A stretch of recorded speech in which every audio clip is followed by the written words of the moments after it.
朗学院的小伙伴们，大家好啊！这一周呢，郎朗老师给我们讲了一首非常可以说是与众不同、神奇的作品啊。这首作品呢，它是法国作曲家Eric Satie 啊，就是萨蒂的这个第一号吉诺佩蒂舞曲。你翻译过来呢，Ginopédie 也可以被翻译成叫做裸体舞曲啊。它是听上去非常简单啊，它特别不像那个时代的作品，特别像现代的电影音乐。其实事实上我们也在很多的电影中听到过这首配乐。然后呢，这萨蒂啊，他可以说是一个挺怪咖的作曲家。19世纪后半叶，大概1880几年的时候，其实正是艺术特别激荡的时代啊。那个时候呢，巴黎已经成为了世界的艺术中心了。在绘画领域呢，可以说印象派的画家们啊，正在用这个光影去重构世界。然后呢，其他的文学领域，像这个象征主义的诗人们呢，他在这个文字中追求梦境啊。而在蒙马特啊，蒙马特是巴黎的一个区啊，它里有特别著名的圣心大教堂。蒙马特的小酒馆里啊，你就想象一位叼着烟斗啊，戴着夹鼻眼镜的青年的音乐家，正在五线谱上书写着某种前所未有的声音。他呢，就是这个我们今天的主人公，叫埃里克·萨蒂啊。他是一个注定要颠覆音乐史的局外人啊，局外人。萨蒂呢，他不是那种循规蹈矩的音乐家。当时的这个巴黎音乐界啊，被瓦格纳的宏大史诗和浪漫主义的华丽辞藻所统治着。作曲家们的这个真香呢，写出更加复杂、更加戏剧化、更加深刻的作品。而萨蒂呢，他却反其道而行，他开始创作一些简单的近乎是天真的音乐。那么在22岁那一年呢，萨蒂就写下了3首钢琴小品，统称为吉诺佩蒂。其中的第一号其实就是我们今天要聊的这个主角一首只有短短的3分钟，却能够让时间仿佛静止的神奇作品。首先呢，让我们来解开这个奇怪标题的谜团这个 Ginopédie 这个词来自于古希腊，指的是斯巴达青年的一种裸体舞蹈仪式。这听起来是不是有点匪夷所思一个19世纪的法国作曲家，他为什么要用古希腊的裸体舞蹈来命名他的钢琴曲呢？这个呢，就要说到当时巴黎的文化氛围了19世纪末的法国知识分子对古希腊文明他有着近乎痴迷的热爱。他们呢，向往着古希腊艺术的这种纯粹、简洁和优雅。那么萨蒂呢，显然呢，也受到了这股古希腊热的影响但他可不是要写什么考古学的论文，他只是借用了这个词的意象，缓慢、庄重，带着某种神秘的仪式感。那么有趣的是呢，萨蒂还在乐谱上标注了一些离奇的演奏指示，比如带着极大的平静。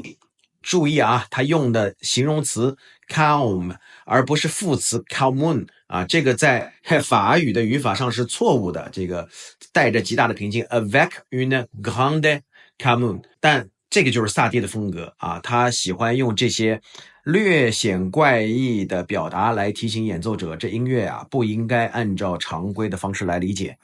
那么现在呢，让我们进入音乐本身如果你听过这首第一号吉诺佩蒂舞曲呢，一定会被它的简洁所震撼。整首曲子呢是建立在一个极其简单的结构上左手是弹奏着一个永恒的重复的低音模式，就像这个钟摆一样规律的去摆动。右手呢则是奏出缓慢的忧郁的旋律音符之间呢留着大量的空白。这种极简主义在当时真的是离经叛道。你就想象一下，习惯了李斯特的炫技、肖邦的激情的听众，突然听到这样一首什么都不做的音乐，没有戏剧性的高潮，没有复杂的和声变化，甚至连明确的结束感都没有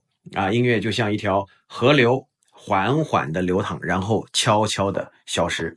萨蒂使用的和声呢也是非常特别的，它不遵循传统的功能的和声规则，而是让这个和弦呢像色块一样自由的去排列。这种处理方式让音乐听起来既古老又现代就是你仿佛能够听到中世纪教堂声音的这种回响，同时呢又能够预感到20世纪极简主义音乐的到来。左手那个不断重复的伴奏模式有点像一个催眠师的摆钟，它让听者呢进入一种很恍惚的状态。而右手的旋律线呢则像是在这片静止的水面上投下的石子儿啊，泛起涟漪，然后又归于平静。整首曲子的情绪其实是复杂的啊，就是既忧郁又平和，既孤独又温柔，既冷漠又深情。那么讽刺的是呢，这首如今被全世界传颂的名曲啊，在刚问世的时候啊，几乎是无人问津的啊。1888年啊，创作这首曲子的时候，当时萨蒂啊首演了这首作品啊，这个巴黎的音乐界的反应可以说是用冷淡来形容。评论家们根本不知道如何评价这些似乎是什么都没有发生的音乐啊。普通听众呢也觉得他们太简单啊，缺乏内容。萨蒂本人啊，对此倒是不太在意啊，他继续过着这种波西米亚式的生活啊，白天在蒙马特的黑猫酒馆啊弹钢琴谋生，晚上呢创作他那些古怪的作品。他住在一间只有7平方米的阁楼里面啊，自称为衣橱，里面堆满了灰色的天鹅绒西装。他几乎每天都穿一模一样的衣服，因为他认为这样可以省去思考穿什么的时间。那么萨蒂的朋友圈呢，倒是星光熠熠的啊。他和作家让·科克托啊、画家毕加索、作曲家德彪西都是好朋友。德彪西啊，他其实特别欣赏萨蒂的音乐，甚至在1896年把这个第1号和第3号吉诺佩蒂改编成了管弦乐的版本，希望让更多人啊能够听到这些美妙的音乐。但即便如此啊，萨蒂依然长期的生活在贫困和默默无闻当中。真正让吉诺佩蒂焕发生命的呢，是20世纪的到来啊。随着现代主义艺术的兴起啊，人们开始重新审视萨蒂的音乐。原来啊，这位在世时被视为怪人的作曲家，居然是时代的预言家。萨蒂的这个极简主义美学呢，预示了20世纪许多重要的音乐运动。啊，美国的极简主义作曲家，像这个菲利普·格拉斯、史蒂夫·莱西啊，都承认受到了萨蒂的启发。他对于重复、简洁和静止的探索呢，为后来的环境音乐、实验音乐去铺平了道路。甚至在流行音乐领域呢，你也能听到吉诺佩蒂的回声啊。从这个爵士乐到电子乐，无数音乐家都从这首小曲中啊汲取灵感。更重要的是呢，萨蒂挑战了一个根本性的问题，就是音乐必须做些什么吗？在他之前，音乐被认为应该表达强烈的情感，讲述戏剧性的故事，展示作曲家的技巧。而萨蒂说，不，音乐也可以什么都不做，它可以只是存在，像家具一样填充空间，像壁纸一样装饰时间。他甚至创造了家具音乐这个概念啊，音乐不一定要被聚精会神的聆听，它可以只是环境的一部分。这个想法在今天看来已经是稀松平常了，但在100多年前，这个是革命性的啊。那么时光流转呢，到了2025年的今天，对吧？当你打开音乐平台搜索第1号吉诺佩蒂，你就会发现它有数不清的版本，古典钢琴演奏啊，爵士改编、电子混音、吉他独奏，它出现在电影配乐中、咖啡馆的背景音乐